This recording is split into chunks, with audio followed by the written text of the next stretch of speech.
ประจักษ์เป็นหลักใจอำนวยสุขโชคชัยไปชั่วการขอถวายความเคารพพระมหาเถระพระเถรานุเถระเจ้าคณะพระสังฆาธิการทั่วโลกอันมีพระเดชพระคุณพระธรรมเสนาบดีรองเจ้าคณะภาค7วัดพระธาตุดอยสุเทพเป็นต้นและขออำนวยพรแด่ท่านผู้ฟังสาธุชนพุทธบริษัททั้งหลายวันนี้รายการพระไตรปิฎกลอยฟ้า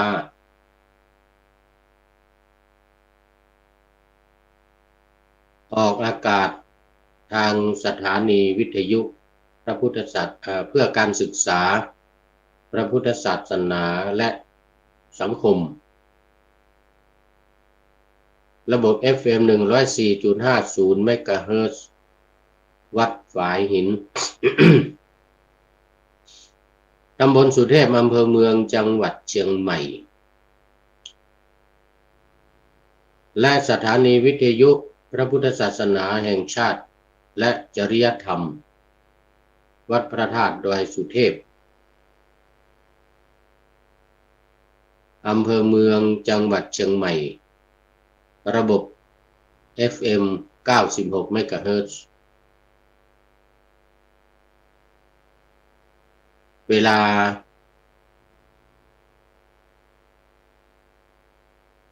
4 ทุ่มถึง 5 ทุ่มซึ่งเป็นตรงกันข้ามกับตอนของวัดฝายหินวัดฝายหินนั้นเราออกอากาศในตอนกลางวัน10 โมงเช้าถึง 11 โมงมันเป็น เวลาเดียวกันแต่ว่า ออกกลางวันกับกลางคืนเท่านั้นนะเป็นเวลา1 ชั่วโมงโดยประมาณก็เป็นการนำเอาสารธรรมคำสอนในพระพุทธศาสนาจากพระไตรปิฎกล้วนๆนำมาสนทนาปราศัยพูดคุยอธิบายใจความเสริมเพิ่มเติมเล็กๆน้อยๆให้ท่านผู้ฟังได้มีความเข้าใจมากยิ่งขึ้นในธรรมะของพระพุทธเจ้าซึ่งเป็นเรื่องสำคัญมากเป็นเรื่องสำคัญมากตามหลักการในพระพุทธศาสนาที่อาตมาว่าบ่อยๆแต่นั่นก็คือเรื่องของหน้าที่หรือธุระในพระพุทธศาสนาซึ่งเป็นหน้าที่ของพวกเราชาวพุทธหรือพุทธบริษัททุกๆคนคือพระภิกษุสงฆ์สามเณรอุบาสกอุบาสิกาศรัทธาญาติโยมทั้งเล็กทั้งใหญ่ทั้งเด็กทั้งผู้ใหญ่ตามโอกาสตามเวลาที่เราจะสามารถทำได้โดยเฉพาะพระภิกษุสงฆ์สามเณรนั้นเรามีเวลามากกว่าสดาญาติโยมซึ่งต้องทำงานทำการทำธุระหน้าที่อื่นๆในทางโลกในทางบ้านเมืองแต่พระสงฆ์สามเณรของเราก็มีหน้าที่โดยตรงโดยเฉพาะในวัดวาอารามต่างๆตามหน้าที่ต่างๆที่เรา เราทั้งหลายได้ทำกันก็วันนี้ต้องขออภัยเสียงจะเหมือนคนจมูกบี้อยู่ตอนนี้ก็ยังไม่หายดีเป็นหวัดเสียงหายไปนาน4-5 วันก่อนก็ยิ่งกว่านี้ตอนนี้ดีขึ้นก็เป็นเวลาเดือนกว่ามาแล้วก็เป็นอย่างนี้แหละเป็นประจำทุกปีปีละ1 เดือน2 เดือนไม่เกิน2 เดือนก็หายดีละช่วงเปลี่ยนฤดูกาลเช่นฤดูร้อนเข้าหาฤดูหนาวฤดูฝนฤดูฝนเปลี่ยนเป็นฤดูหนาวอย่างนี้หรือฤดูหนาวออกสู่ฤดูร้อนปีละครั้งดังที่ได้บอกไว้หลายครั้งแล้ววันนี้ก็เข้ามาสู่เนื้อหาสาระของพระธรรมคำสอนของพระพุทธเจ้าตอนนี้ยังอยู่ในเสขปฏิปทาสูตรซึ่งเป็นสูตรว่าด้วยการปฏิบัติของพระเสขบุคคลหรือพระผู้ที่ยังต้องศึกษาอยู่คือศึกษาพระธรรมวินัย ตามหน้าที่ดังกล่าวเมื่อกี้นี้หน้าที่ดังกล่าวของเราก็คือ 1. การศึกษาเล่าเรียนพระธรรมวินัยเรียกว่าคันธทุระคือการศึกษาในพระพุทธศาสนาในพระไตรปิฎก 84,000 พระธรรมขันธ์ซึ่งแบ่งการศึกษาเป็น3 ประเภทหรือ3 แผนก 1. แผนกนักธรรมแผนกนักธรรมเนี่ยชั้นตรีโทเอกที่สามเณรพระภิกษุสงฆ์สามเณรกำลังศึกษากันอยู่แล้วก็เปิดโอกาสให้ศรัทธาญาติโยมที่มีเวลาโดยเฉพาะนักเรียนตามสถานการศึกษาต่างๆได้เรียนหรือบางทีก็มีพระมีครูสอนศีลธรรมในโรงเรียนเข้าไปสอนแล้วก็เปิดโอกาสให้สอบเรียกว่าธรรมศึกษาสำหรับนักเรียนสำหรับฆราวาสญาติโยมก็มีครูบาอาจารย์ตามโรงเรียนต่างๆสมัครเข้าเรียนแล้วก็ส่งชื่อเข้าสอบด้วยเป็นประจำกันทุกปีเรียกว่าธรรมศึกษาสำหรับศรัทธาญาติโยมอุบาสกอุบาสิกานักเรียนนักศึกษาตามโรงเรียนตามวิทยาลัยมหาวิทยาลัยให้สมัครเข้าเรียนแล้วก็ศึกษากันส่วนใหญ่ก็จะเรียนด้วยตนเองใกล้จะสอบนี่ก็ใกล้จะสอบก็ติวกันใกล้จะสอบก็มาติวกันหน่อยมีพระเข้าไปติวในโรงเรียนอันนี้ก็ใกล้จะถึงฤดูการสอบนักธรรมกันแล้วในเดือนตุลาคมนี้ก่อนจะออกพรรษานี้ก็มีการสอบนักธรรมชั้นตรี ขอไปและ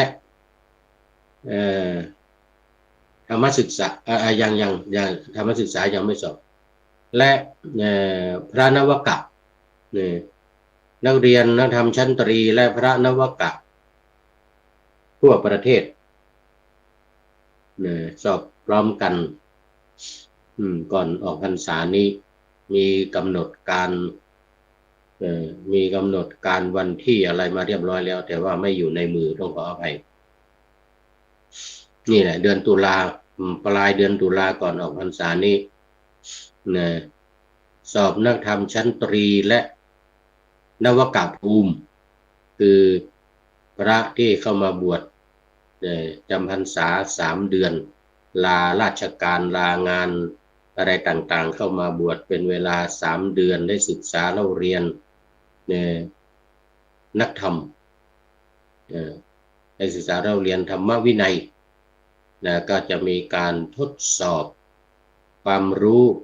ระดับชั้นตรีนักธรรมชั้นตรีนี่แล้วก็แต่พอออกพรรษาไปแล้ว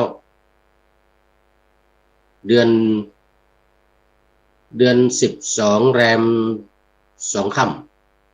ำหรือเดือนยี่เหนือแรม2 ค่ำเป็นประจำทุกปีปีนี้ก็ยังไม่ได้ดูปฏิทินว่าเป็นวันที่เท่าไหร่ก็จะทำการทดสอบความรู้ระดับนักธรรมชั้นโทและชั้นเอกของพระภิกษุสามเณรและธรรมศึกษาดังกล่าวนักเรียนนักศึกษาดังกล่าวด้วยในวันแรม2 ค่ำแรม2 ค่ำเดือน12ของทุกปีแรม2 ค่ำหรือเดือนยี่เหนือเดือนยี่เพ็งวันเพ็ญเดือนยี่ของภาคเหนือเรานับเดือนเร็วกว่าภาคกลางไป2 เดือนภาคกลางกำลังเดือน12อย่างตอนนี้ภาคกลางเดือน10ภาคเหนือเป็นเดือน12 2 เดือนนับ2 เดือนเร็วกว่ากัน2 เดือน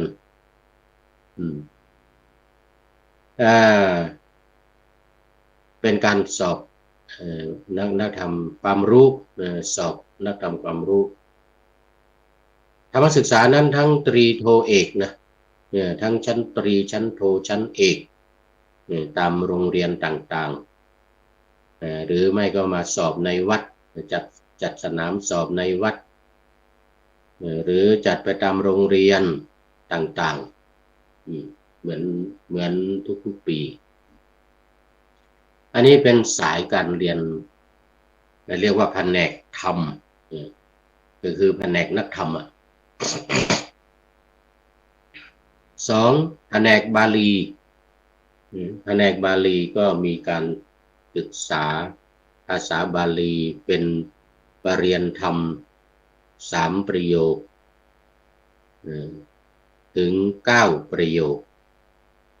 คือเป็นปรริญญาตรีปรริญญาโทปรริญญาเอกประโยค1 2และปรริญญาธรรม3 ประโยคนี่ถือว่าเป็นปรริญญาตรีประโยค4ประโยค5ประโยค6นี่คือระดับ4 5 6นี่เป็นปรริญญาโทแล้วก็7 8 9ปรริญญาธรรม7ปรริญญาธรรม8ปรริญญาธรรม9ถือว่าเป็นปรริญญาเอกก็มีตรีโทเอกเหมือนกันเหมือนนักธรรมนักธรรมก็มีตรีโทเอกบาลีก็มีตรีโทเอกเหมือนกันแล้วก็ตอนนี้เปิดโอกาสการศึกษาสมทบให้ฆราวาสญาติโยมนักเรียนนักศึกษาอุบาสิกาอุบาสกอุบาสิกาโดยเฉพาะแม่ชีที่เข้ามาบวชอยู่ในวัดวาอารามต่างๆได้ศึกษาภาษาบาลีด้วยแล้วก็สอบเหมือนกันกับพระภิกษุสามเณรพร้อมกันกับพระภิกษุสงฆ์สามเณรเรียกว่าบาลีศึกษาตอนนี้ก็เป็นที่นิยมแล้วก็มีศึกษากันมากและสอบได้ปรริญญาธรรมสูงกันก็มากปรริญญา9ก็มีขอไปธรรมศึกษา9ก็มีเขาเรียกบสบส9บส1 2บส3 4 5 6 7 8 9บส9สำหรับบาลีของพระภิกษุสามเณรเรียกว่าปทก็ย่อมาจากปรริญญาธรรมปรริญญาธรรม3ป ประเด็นธรรม4 5 6 7 8 9นี่ก็เทียบเท่ากับทางโลกทางคดีโลกก็เท่ากับปริญญาตรีนะเท่ากับปริญญาตรี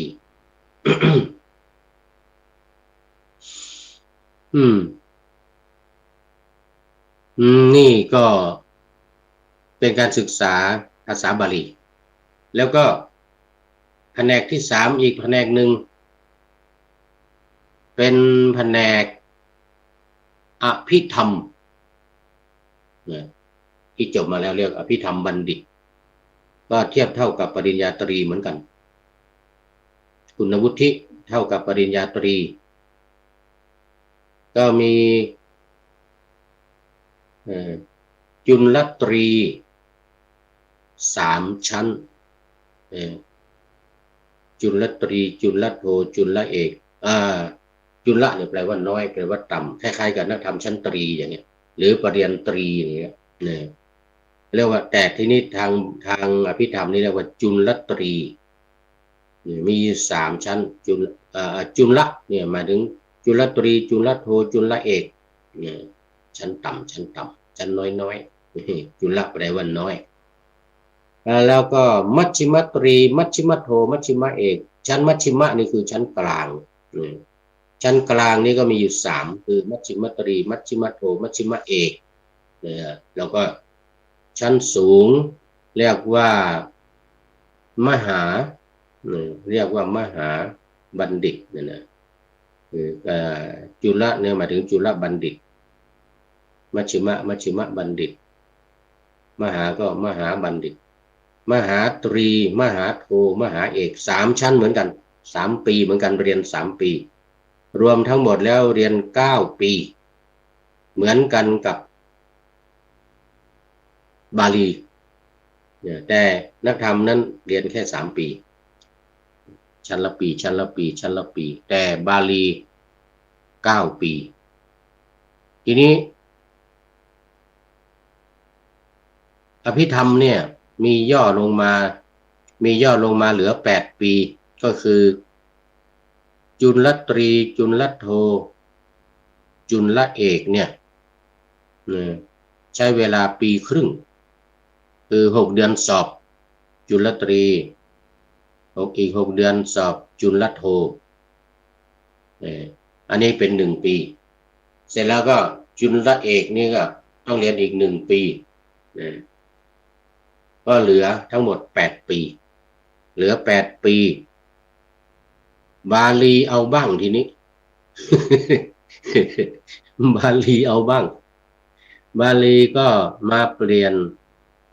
แบ่งปริญญาตรีเนี่ยเป็นเรียกว่าประโยค1 2รวมกันเรียน2 ปีเหมือนกันคือเรียนไวยากรณ์ปี 1แล้วก็เรียนประโยค1 2เนี่ยอีกปี 1เป็น2 ปีถ้าสอบผ่านก็ไปเรียนอีก1 ปีเป็น3 ปีเป็น3 ปีคราวนี้ที่ว่ามันจะเหลือ8 ปีเนี่ยก็เพราะว่าถ้ารูปไหนเก่งสามเณรรูปไหนเก่งเนี่ยพระรูปไหนเก่งประโยค1 2ปีเดียวคือเรียนไวยากรณ์สักครึ่งปีแล้วก็เอามาแปลเลยเนี่ยเอามาแปลเลยอาจจะเรียนไวยากรณ์สัก3 เดือนไม่ถึง5 เดือนเนี่ยสัก3 เดือนนี้ก็เอาธรรมบทมาแปลหรือแบ่งธรรมบท8 ภาคเนี่ยมาแปล4 ภาคสอบ4 ภาคภาค1 2 3 4แล้วก็เอาไปสอบประโยค3อีก4 ภาค5 6 7 8อย่างเงี้ยนะนี่ก็ทำให้ย่นเวลาลงมาได้แต่ต้องอาศัยความเก่งความฉลาดความหัวดีถ้าไม่เหมือนอภิธรรมนะอภิธรรมนั้นตายตัวเลยครึ่งปีครึ่ง6 เดือนสอบ6 เดือนสอบจุลตรีจุลโท แต่บาลีนี่เหลือเวลาให้แค่2 ปีอ่ะเหลือเวลาให้2 ปีอ่ะระดับปริญญาตรีเนี่ย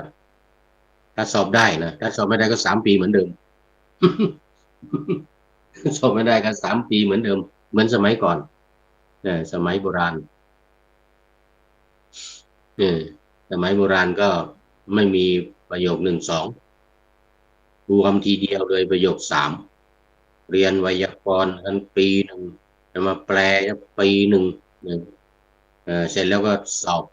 ถ้าใครสอบได้ก็สอบ2 ปีนี้ก็สอบได้ถ้าก็ถ้ายังไม่ได้ก็สอบปีที่ 3นั่นก็ปริญญาแล้วขอไปปริญญาตรีเนี่ยก็3 ปีเหมือนเดิม3 ปีถ้าสอบได้ก็2 ปีอืมถ้าสอบได้ก็2 ปีอันนี้ก็เป็นการศึกษาถ้าภาษาบาลีและพระอภิธรรมอืม นี่แหละคือพูดถึงหน้าที่เนี่ยเสขปฏิปทาสูตรนี่นะเสขปฏิปทาสูตรก็คือสูตรที่ว่าด้วยพระหรือฆราวาสญาติโยมหรือบุคคลนะบุคคลก็แล้วกันบุคคลที่ยังต้องศึกษาอยู่ในทางการปฏิบัตินะในทางการปฏิบัติของเราเนี่ยมันก็มีสามารถมีความสามารถในการปฏิบัติมีระดับอยู่เรียกว่ามี9เหมือนกันนะเหมือนกันเลยเนี่ยมี9เหมือนกันการปฏิบัตินี่นะมี9เหมือนกันเรียกว่าปฏิบัติจริงๆกันก็8อย่างนั่นแหละนะ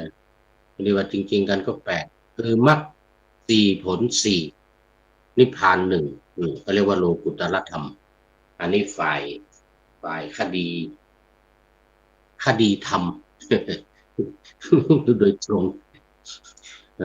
ฝ่ายคดีธรรมนะก็คือการปฏิบัติอาจจะไม่ถึงปีอาจจะไม่ถึงปีในสมัยโบราณสมัยพระพุทธเจ้ายังอยู่เนี่ยแค่3 วัน7 วันพระสารีบุตรนี่14 วันพระโมคคัลลานโมคคัลลานะโมคคัลลานเนี่ยนะมหาโมคคัลลานะเนี่ยนะ7 วันเองได้แล้วไอ้หลักสูตร9 ปีนี่นะหลักสูตร9 ปีนี่อืมเออโสดาปฏิมักโสดาปฏิผลนี่สองสกทาคามิมักสกทาคามิผลนี่4อนาคามิมักอนาคามิผล6อรหัตตมักอรหัตตผล8รวมแล้วเรียกนิพพานได้อรหัตผลรวมเรียกว่านิพพานเป็นข้อที่9คือโลกุตตรธรรม9อย่างเรียกโลกุตตรธรรม9มาเหมือนกันนะฮะทั้งนักยกเว้นนักธรรมตรีแผนกธรรมมีแค่3 ปีแผนกบาลีแผนกอภิธรรมและแผนกปฏิบัติเนี่ยแผนกปฏิบัติก็เรียกว่าวิปัสสนาธุระเมื่อกี้นี้เป็นคันธธุระเนี่ยมีระบบการเรียนอยู่3 อย่างแต่วิปัสสนาธุระมีระบบอยู่2 อย่างวิปัสสนาธุระนี้คือหน้าที่ในการปฏิบัติมี2 ระบบคือสมถะและวิปัสสนาสมถกรรมฐานและวิปัสสนากรรมฐานเนี่ยดังนั้น ฝ่ายคันธธุระเนี่ยมี3 ระบบคือนักธรรมบาลีและอภิธรรมส่วนวิปัสสนาธุระมี2 ระบบคือสมถะและวิปัสสนานะนี่เป็นหน้าที่ของพระเสขบุคคลหรือเสขปฏิปทาคือการปฏิบัติของผู้ที่ยังไม่จบขั้นสูงสุดอย่างในภาคปฏิบัตินี่ แม้ว่าจะได้เป็นพระโสดาบันก็ยังเรียกเสขบุคคลเสขนี่ยังต้องศึกษาอยู่ก็ปฏิบัติต่อไปก็คือศึกษาต่อไปสิกขาสามนั่นแหละศีลสมาธิปัญญาสิกขาต่อไปศึกษาต่อไปได้เป็นพระสกทาคามีก็ยังไม่สูงสุดยังต้องศึกษาเป็นเสขบุคคลอยู่เป็นเสขปฏิปทาได้อนาคามีเนี่ยก็ยังเป็นเสขบุคคลหรือเสขปฏิปทาอยู่เนี่ยอันนี้เพราะฉะนั้นในเสขปฏิปทาสูตรเนี่ยในสูตรนี้ก็ว่าด้วยการปฏิบัติของพระเสขบุคคลส่วนถ้าท่านใดบรรลุเป็นพระอรหันต์ได้อรหัตตมรรคอรหัตตผลแล้วนี่เรียกว่าอเสขบุคคลเนี่ยเรียกว่าพระอเสขเรียกว่าพระอเสขก็คือไม่ต้องศึกษาแล้วไม่ต้องปฏิบัติแล้วบรรลุแล้วเหมือนพระอริยสาวกทั้งหลายที่บรรลุเป็นพระอรหัตผลเป็นพระอรหันต์เป็นพระอรหันต์ไม่ต้องศึกษาแล้วไม่ต้องปฏิบัติไม่ต้องศึกษาไม่ต้องปฏิบัติมีแต่เพียงพักผ่อนเดินจงกรมบ้างอะไรบ้างเป็นการออกกำลังกายเหมือนพระพุทธเจ้าตื่นเช้ามาก็เดินจงกรมเสด็จประทับเดินอยู่2 ชั่วโมงตี 4 ถึง 6 โมงเช้าเนี่ยพระพุทธองค์เป็นภารกิจเป็นศาสนกิจหรือกรณียกิจอะไรของพระพุทธเจ้ามีกิจพระพุทธเจ้าอยู่5 อย่างในแต่ละวันตื่นเช้ามาตี 4 ถึง 6 โมงเช้านี้ก็เสด็จประทับเดินจงกรมตี 4ตื่นแล้วทรงบรรทมนอนแค่2 ชั่วโมงคือตี 2 ถึงตี 4ตี 2 ถึงตี 4ตี 4ตื่นขึ้นมาอันดับแรกก็เนี่ยปัจจุสสมเยในสมัยใกล้รุ่งในสมัยใกล้รุ่งนี่เป็นกิจกรรมแรกคือการตรวจดูสัตว์โลกโดยการประทับเดินจงกรมแล้วก็ตรวจดูว่าดูในข่ายคือพยานของพระองค์ในความรู้ของพระองค์ในญาณของพระองค์เนี่ยเขาเรียกข่ายคือพระญาณเนี่ยก็ว่าเนี่ยใครจะมาเข้าข่ายญาณในวันนี้บ้างถ้าเข้ามาแล้วไม่ว่าจะกี่คนนะไม่ว่าจะกี่คนต้องเสด็จไปโปรดแสดงธรรมให้คนนั้นอย่างน้อยๆก็โสดาบันอย่างน้อยๆก็โสดาบันแต่ส่วนใหญ่อรหันต์เลยทีเดียวในสมัยนั้นเพราะว่าพอตรวจแล้วเนี่ยก็จะพบกับบุคคลที่มีบารมีพร้อมแล้วที่จะบรรลุธรรมขั้นใดขั้นหนึ่งตั้งแต่โสดาบันขึ้นไปแล้วเหมือนกันหรืออย่างน้อยๆได้ถึงพระรัตนตรัยถึงพระรัตนตรัยก็ยังดีได้ที่พึ่งได้ที่พึ่งเพราะว่าในบุคคลจำนวนมากบางทีนั่งฟังกันเป็น20-30 คนเป็นร้อยเป็นพันบางทีเป็นหมื่นมีครั้งหนึ่งฟังกันเป็นแสนฟังเป็นแสนแต่บรรลุแค่84,000อะไรอย่างเงี้ยบรรลุ84,000ในลำดับต่างๆนะไม่ใช่มันไม่ได้อรหันต์ทั้งหมดเนี่ยไม่ใช่อรหันต์ทั้งหมดโสดาบันบ้างสกทาคามีบ้างอนาคามีบ้างอรหันต์บ้าง84,000เลยวันนั้นแสดงแก่อุคหะอุคเสนขอไปอุคเสนบุตรชายของมหาเศรษฐีในเมืองราชคฤห์อุคเสนเนี่ยที่ขึ้นไปเต้นลำตกเขมรอยู่บนไม้แป้นสูงประมาณ2 เมตรเสร็จแล้วก็ 6 เขมรขึ้นไปบนอากาศ60 ศอกประมาณ30 เมตร60 ศอก6 เขมรขึ้นไปแล้วก็หมุนตัวอยู่ข้างบนเนี่ย14 รอบก็เรียกว่าเป็นการแสดงกายกรรมแสดงกายกรรมอุคเสนนี่นะอุคเสนบุตรของเศรษฐีเนี่ยได้รับการดูถูกเยาะเย้ยเหยียดหยาม บังเอิญเป็นคนประเภทที่ว่า ฆ่าได้หยามไม่ได้ อุคเสนนี่นะ ฆ่าได้หยามไม่ได้นะโอ้ปู่พันยาแต่งเพลงกล่อมลูกบอกว่าเจ้าเนี่ยเป็นคนมีบุญนะลูกเอ้ยลูกเป็นคนมีบุญไม่ต้องทำอะไรอยู่กินไม่ต้องทำงานอะไรเป็นลูกของคนไม่ทำอะไรไม่รู้อะไรไม่รู้ขี้รู้ตดอะไรว่างั้นนะร้องเพลง ร้องเพลงกล่อมลูกอุคเสนลูกของเศรษฐีได้ยินพัญญาเป็นนักฟ้อน6 เขมรตีลังกาขึ้นไปบนไม้แป้นเนี่ยก็ถามพัญญาว่าเนี่ยเธอเนี่ยว่าหมายถึงฉันใช่ไหมหมายถึงใคร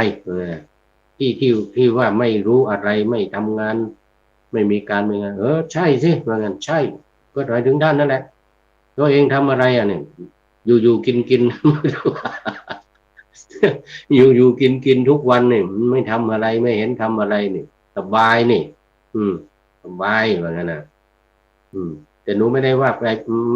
อะไรพี่นะพูดเล่นนะหยอกเด็กหยอกเด็กพูดเล่นกับเด็กพูดเล่นกับลูกว่างั้นนะไม่ได้ว่าอะไรพี่หรอกว่างั้นนะ พูดเล่นว่าประเภทฆ่าได้หยามไม่ได้สิก็เลยไปฝึกทีเนี่ยไปหาพ่อตาพ่อของปัญญาเป็นนักฟ้อนเหมือนกันไปฝึกไปเรียนวิชาการเต้นเนี่ยให้เหมือนกับนางเนี่ยให้เหมือน ให้เหมือนกับปัญญาเนี่ยเนี่ยมาดูถูกเหยียดหยามกันได้ว่างั้นนะ มาดูถูกเหยียดหยามกันได้ก็เลยเป็นเลยทีเนี่ยฝึกเต้น6 เขมรตีลังกาเนี่ย14 รอบเนี่ย60 เมตร60 ศอกสูงขึ้นไปนะแล้วก็หมุนไปหมุนมาท่านั้นท่านี้เหมือนกับอะไรยิมนาสติกเด็กๆที่เล่น6 เขมรบนไม้บนอะไรที่ยิมนาสติกที่เขาแข่งขันกันในกีฬาโอลิมปิกนะในกีฬาโอลิมปิกเอเชียนเกมไม่รู้มีหรือเปล่านะที่จบไปที่ประเทศจีนเมื่อ 2-3 วันมาเนี่ยเมื่อวานเนี่ยยิมนาสติกน่าจะมีนะยิมนาสติกน่าจะมี ไม่ได้ติดตามก็ขออภัยหูตาช้าไปหน่อย มาเห็นก็พิธีปิดแล้วเมื่อวานนี้ มาเห็นพิธีปิดเลยโอ้โหอลังการมากรู้สึกจะเป็นสิงคโปร์รับต่อหรือยังไงเนี่ยนะเซตเกมเนี่ยนะโอ้โหอลังการมากเลยเอาละพูดถึงอะไรเดี๋ยวนี้พูดถึงอุคเสน วันนั้นก็ไปพอแสดงได้ก็ไปกับคณะกายกรรมของเขาเนี่ยนะกับพัญญาเนี่ยกับลูกนะได้ลูก1 คนเนี่ยนะแต่ก่อนหน้านั้นก็มีขนหญ้าให้วัวกินบ้างให้ม้ากินบ้างอะไรนะเก็บอะไรช่วยเขาเล็กๆน้อยๆอะไรเงี้ยเวลาเมื่อถูกเยาะเย้ยเหยียดหยามถูกเย้ยเหยียดหยามแล้วก็เอาใหญ่เลยทีนี้ก็แสดงไปตามที่ต่างๆมาถึงเมืองราชคฤห์อะไรทีนี้คนก็ประกาศกันว่าวันพรุ่งนี้นะลูกบุตรของเศรษฐีเนี่ยแต่ก่อนไม่รู้ขี้รู้ตดอะไรตามพัญญาไปเราแสดงที่ไหนก็ไปที่นั่นแหละตามไปเรียงมีลูกดึกคนตอนนี้แสดงเก่งแล้วงั้นนะประกาศไปทั่วเมืองราชคฤห์คนมาเป็นแสน เป็นแสน200,000ก็ไม่รู้อ่ะเนี่ย มาดูกัน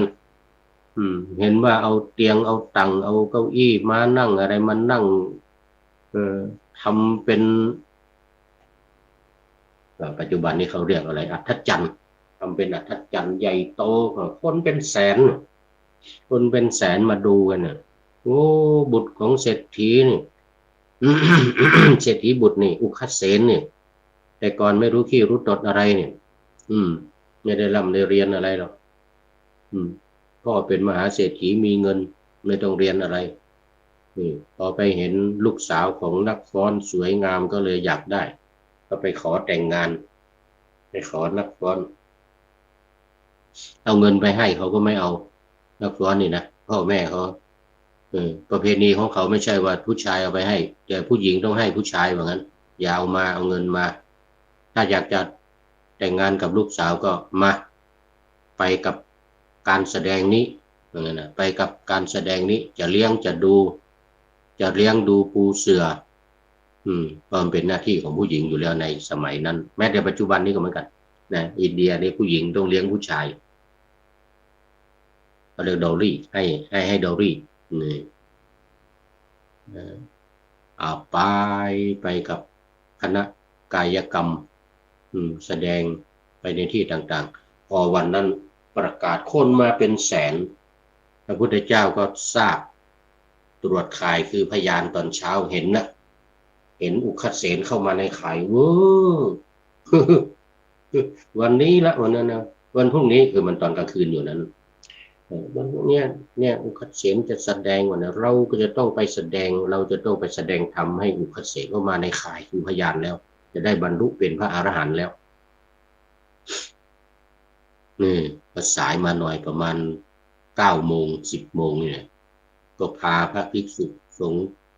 เดินเข้าไปในเมืองราชคฤห์อุคัสเสนกำลังแสดงอยู่แสดงไป7 รอบแล้วเต้นหกเขมรขึ้นไปบนไม้แป้น7 ครั้งแล้วลงมาขึ้นไปลงมาขึ้นไปก็หมุน14 รอบขึ้นไปก็หมุน14 รอบลงมาคนนี้ตบมือกันใหญ่เสียงดังลั่นเสียงดังลั่นสนั่นเมืองแต่พอพระพุทธเจ้าเสด็จเข้าไปพุทธเจ้าก็โดยอานุภาพของพระพุทธเจ้าก็ทำให้คนทั้งหลายนี่หันหน้ามามองพระพุทธเจ้าหมดนี่ต้องการ ต้องการจะให้คนไม่ดูอุคัสเสนบุตรของเศรษฐีอุคัสเสนเห็นนะยังไงนี่เมื่อกี้ก็ดูเราอยู่ดีๆเนี่ยเราเต้นมาแล้วเนี่ยหกเขมรตีลังกา7 ครั้งแล้วขึ้นลง7 ครั้งยังดูกันอยู่ตอนนี้ไม่มีใครดูเลยเนี่ยจะแสดงยังไงเนี่ยเสียหน้าหมดเลยเนี่ยเสียหน้าหมดเลยคนไปดูพระพุทธเจ้าหมดเลยแสดงว่าการแสดงของเรานี้ไม่ดีเหมือนกันไม่เท่าลีลาของพระพุทธเจ้าแค่เดินเท่านั้นพระพุทธเจ้าแค่เดินคนก็ไปมองหมด ขออภัยคนก็ไปมองหมดแล้วว่างั้นนะโอ้นี่เสขบุคคลเป็นเสขบุคคลพระพุทธเจ้าทรงทราบวรจิตว่าพระเสนคิดอย่างนี้จะเลิกแล้วเหมือนไม่เอาแล้วไม่แสดงแล้วนะน้อยใจ น้อยใจไม่มีใครดูเลิกดีกว่าไว้จะกระโดดลงเงินไม้แป้นนะจะกระโดดลงแล้วจะหนีแล้วจะเอามันไปคุมหัวเดินดีกว่าว่ากู พระพุทธเจ้าว่ายาอันโมคคัลลานไปสารีบุตรหรือเปล่านะสารีบุตรหรือโมคคัลลานเนี่ยโมคคัลลานนะไปบอกไปบอกอุคัสเสนให้แสดงว่างั้นนะให้แสดงต่อบอกให้แสดงอุคัสเสนก็ไปยืนใกล้ๆไปยืนใกล้ๆไอ้ไม้แป้นที่เขายืนน่ะสูงประมาณ2 เมตรน่ะไปยืนใกล้ๆก็เรียกอย่าหยุด อย่าหยุดแสดงต่อว่างั้นให้คนทั้งหลายปรับปลื้มยินดี